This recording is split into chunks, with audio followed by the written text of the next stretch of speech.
दोनों कार से रात के अंधेरे में सुनसान जंगल में आते हैं। फिर कैमरॉन अपनी कार की डिग्गी से एक लाश निकालकर मिट्टी में दफना देता है। यहाँ जेनिस बहुत ज्यादा डरी हुई होती है। ये देखकर कैमरॉन उससे कहता है, ये सब बस एक हादसा था, तुम इसे भूल जाओ। दरअसल कैमरॉन एक साइको आदमी है जो लड़कियों को स्लेव बनाकर रखता था। फिर कैमरॉन अपनी वाइफ को लेकर अपने अगले टारगेट को ढूंढने के लिए निकल जाता है। रास्ते में एक लड़की उनसे लिफ्ट मांगती है। उस लड़की का नाम कॉलिन होता है, जो देखने में काफी सुंदर और युवा होती है।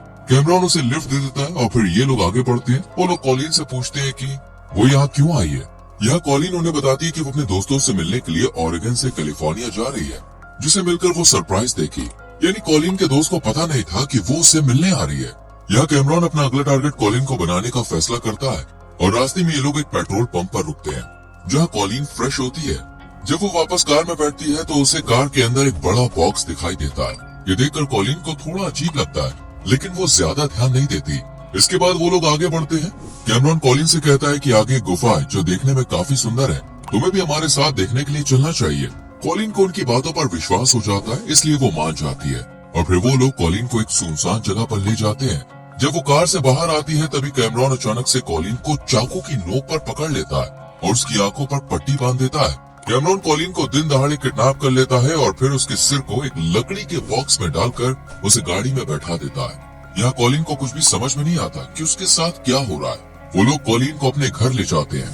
फिर कैमरॉन कॉलिन को बेसमेंट में ले जाता है और उसके दोनों हाथों को जंजीरों से बांधकर उसे खड़ा कर देता है। कॉलिन की आंखों पर पट्टी बंधी होती है, जिससे वो कुछ भी देख नहीं पाती। कैमरॉन कॉलिन को चाबुक से मारता है। हर बार पर कॉलिन को भयानक दर्द हो रहा था, उसकी चीखें गूंज रही थी और उसके चेहरे पर दर्द साफ दिख रहा था। कैमरॉन लगातार उसे बुरी तरह से चाबुक से मारता है। मार के निशान उसके पूरे शरीर पर दिख रहे होते हैं। कॉलिन दर्द के मारे चीख चिल्ला रही होती है और रोते हुए कैमरॉन से पूछती है, आखिर तुम मेरे साथ ऐसा क्यों कर रहे हो? पर वो कोई जवाब नहीं देता। वो उसे लगातार बुरी तरह से मारता है और टॉर्चर करता रहता है। फिर कैमरॉन कॉलिन के सामने ही अपनी वाइफ के साथ इंटीमेट होता है। यहाँ पर हमें पता चलता है कि यह आदमी पूरी तरह से बहुत बड़ा वाला साइको है, जो टॉर्चर भी करता है और मौज मस्ती भी करता है। और वो एक घटिया आदमी होता है जिसे लड़कियों को टॉर्चर करने में मजा आता है। इसके बाद कैमरॉन कॉलिन को एक लकड़ी के बॉक्स में बंद कर देता है। अगले दिन जेनिस, जो कैमरॉन की पत्नी होती है, वो कॉलिन के पास आती है। तब कॉलिन उससे कहती है कि वो उसे छोड़ दे, वो किसी को उनके बारे में नहीं बताएगी। पर जेनिस को पता था कि अगर वो कॉलिन को जाने देगी तो उसका पति, जो एक तरह से पागल इंसान है, उसे मार डालेगा। इसलिए चाहकर भी वो उसकी मदद नहीं कर पाती। रात में कैमरॉन कॉलिन को मारने के लिए कुछ हथियार लेकर आता है। इसके बाद वो उसके पास जाता है और कुछ खाने को देता है। इसके बाद कैमरॉन कॉलिन को फिर से बेरहमी से मारने लगता है। उसके अंदर कॉलिन के प्रति जरा भी रहम नहीं था। वो उसे अलग अलग तरीके से टॉर्चर करता रहता है और बेचारी कॉलिन रोते हुए दर्द से छटपटाती रहती है। वही जेनिस, जो अपने कमरे में होती है, जब कॉलिन की चीखों की आवाज उसके कानों में जाती है तो वो ये सब सहन नहीं कर पाती है। वो अपने हाथों से दोनों कान बंद कर लेती है। उसी रात जब कैमरॉन जेनिस के पास आता है तो वो उसे कहती है कि तुम वादा करो तुम कॉलिन के साथ कुछ गलत नहीं करोगे और न ही उससे रिश्ता बनाओगे। इसके बाद कैमरॉन कॉलिन को एक ताबूत के आकार के बॉक्स में बंद कर देता है और उसके अंदर एक ऑक्सीजन पाइप लगा देता है ताकि वो सांस ले सके और जिंदा रहे। यहाँ कॉलिन बॉक्स में बंद होती है। वो बॉक्स को हाथों से धक्का देकर उसके ढक्कन को खोलने की कोशिश करती है, पर वो ऐसा करने में कामयाब नहीं हो पाती। कॉलिन बहुत ज्यादा रोने और चिल्लाने लगती है। दरअसल कैमरॉन ने कॉलिन को अपना गुलाम बनाने के लिए उसे किडनैप किया था। इससे पहले भी कहानी की शुरुआत में जिस लड़की को उसने दफनाया था, वो भी उसकी गुलाम थी। उसने भागने की कोशिश की थी, इसलिए कैमरॉन ने उसे मार दिया। यह कॉलिन अंधेरे बॉक्स में बंद होकर गुस्से और डर से भर जाती है। उसकी स्थिति में असहायता और भय साफ साफ झलकता है। उसे अपने माता पिता की याद आ रही होती है। वहीं हम कॉलिन के माता पिता को देखते हैं, जो उसके लापता होने से बहुत परेशान होते हैं। वो पुलिस में शिकायत भी करते हैं, पर कॉलिन का कोई पता नहीं चलता। ऐसे ही समय बीतता है और 6 महीने गुजर जाते हैं, पर अब तक कॉलिन उस बॉक्स में ही बंद रहती है। उसे केवल जरूरत पड़ने पर बॉक्स से बाहर आने दिया जाता है। इसी दौरान जेनिस कैमरॉन को खुशखबरी देती है और कहती है कि मैं माँ बनने वाली हूँ। ये सुनकर कैमरॉन भी खुश होता है कि वो पिता बनने वाला है। जेनिस उसे कहती है कि हमें कॉलिन को छोड़ देना चाहिए, क्योंकि जब हमारा बच्चा जन्म लेगा और कॉलिन को इस हालत में देखेगा तो उस पर बुरा असर पड़ेगा। मगर कैमरॉन उससे कहता है कि अगर हमने कॉलिन को जाने दिया तो वो पुलिस को हमारे बारे में बता देगी और हमें जेल जाना पड़ेगा। इसलिए कैमरॉन एक योजना बनाता है और कॉलिन के पास जाता है। वो उससे कहता है कि मैं एक ऐसी कंपनी में काम करता हूँ जो गुलाम खरीदती और बेचती है। कैमरॉन कॉलिन से कहता है कि तुम मेरी गुलाम हो और कंपनी वालों को तुम्हारे बारे में पता चल गया है और अगर तुम यहाँ से भागने की कोशिश करोगी तो कंपनी वाले तुम्हें पकड़कर मार देंगे।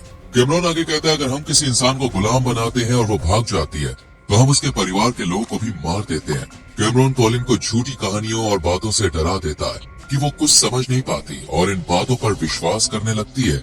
वो कॉलिन के मन में गहरा डर बैठा देता है। इसके बाद कैमरॉन कॉलिन से एक फॉर्म पर साइन करवाता है, जिससे उसे लगे कि कैमरॉन जो कुछ भी उसे बता रहा है वो सब सही है। वो कहता है, तुम यहाँ मेरे घर के अंदर पूरी तरह सुरक्षित हो, बस तुम अच्छे स्लेव बनकर रहना और मैं जो कहूँ वो करना। कॉलिन को लगता है कि कैमरॉन जो कुछ भी कह रहा है वो सच है, इसलिए वो उसकी सभी बातें मानने के लिए सहमत हो जाती है। कैमरॉन को भी यकीन हो जाता है कि कॉलिन उसकी बात मानेगी, इसलिए वो उसके गले में एक पट्टा बांध देता है, जिसे कुत्ते के गले में होता है। वो कॉलिन को एक गुलाम की तरह ट्रीट करने लगता है। फिर कैमरॉन उससे कहता है कि अब तुम मेरी गुलाम हो, इसलिए मुझे सर या मास्टर कहकर बुलाओगी और जैनिस को मैडम, और हमसे इज्जत से बात करनी होगी।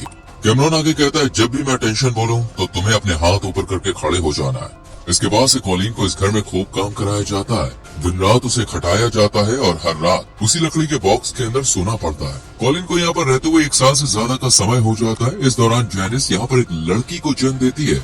जब कॉलिन इस छोटी बच्ची को देखती है तो वो बहुत खुश होती है। ऐसे ही समय बीतता है और अब कॉलिन को यहाँ गुलाम बनकर रहते हुए 2 साल बीत चुके होते हैं।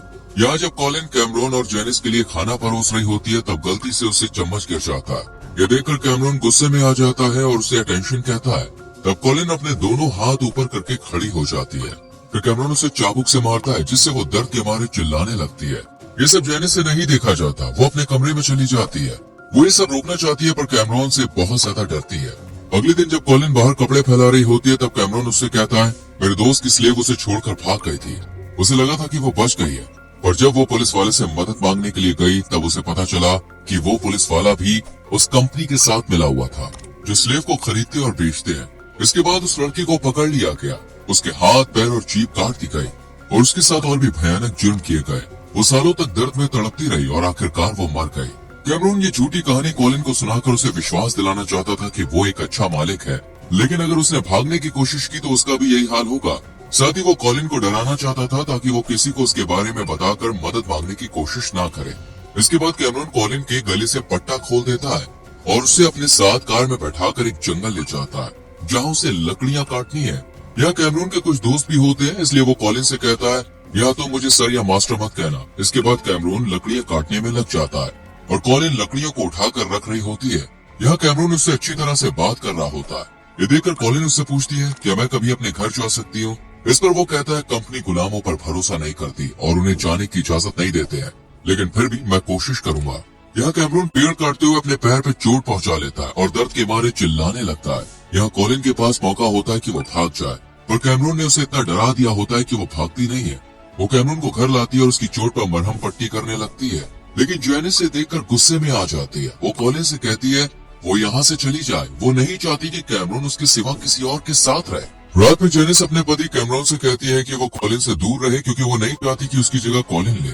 ऐसे ही समय बीता और अब कॉलिन को गुलाम बनकर रहते हुए लगभग 4 साल गुजर जाते हैं और उसे अंदाजा नहीं था कि उसे यहाँ कितने साल हो गए। एक दिन जब कॉलिन जैनिस की बेटी को देखती है जो अब थोड़ी बड़ी हो चुकी होती है, तो ये देखकर कॉलिन बहुत ज्यादा हैरान हो जाती है, क्योंकि उसे अधिकतर समय बॉक्स में ही रखा जाता था और जैनिस अपनी बेटी को कॉलिन से दूर ही रखती थी। एक दिन कैमरॉन अपनी पत्नी और बच्चे के साथ घूमने चला जाता है और कैमरॉन कॉलिन को उसी बॉक्स में बंद करके छोड़ देता है। कॉलिन जब सो रही होती है तब उसे कई भयानक सपने आते हैं। वो ईश्वर से प्रार्थना करती है और कहती है, मैंने कभी किसी के साथ कुछ गलत नहीं किया, फिर मेरे साथ ऐसा क्यों हो रहा है? कॉलिन बहुत ज्यादा डर जाती है और डर के मारे बॉक्स को लात मारने लगती है। मारते मारते बॉक्स खुल जाता है। कुछ देर बाद जब कैमरॉन अपने परिवार के साथ घर लौटता है तो वो कॉलिन को देखने के लिए बेसमेंट में जाता है, जहाँ उसे बॉक्स खुला हुआ मिलता है। ये देखकर वो घबरा कर उसे ढूंढने लगता है। कैमरॉन कॉलिन को ढूंढते हुए जब वॉशरूम में जाता है तो वो उसे डर के मारे सहमी हुई बैठी हुई पाता है। कॉलिन कहती है, बॉक्स के अंदर मुझे डर लग रहा था इसलिए मैं बाहर आ गई। ये सुनकर कैमरॉन को समझ में आ जाता है कि कॉलिन ने अब मान लिया है कि वो उनकी गुलाम है और यहाँ से भागने की कोशिश नहीं करेगी। इसके बाद से कॉलिन उनके घर का सारा काम करने लगती है और इनकी बेटी का भी ख्याल रखती है, लेकिन हर रात वो फिर से बॉक्स में चली जाती है।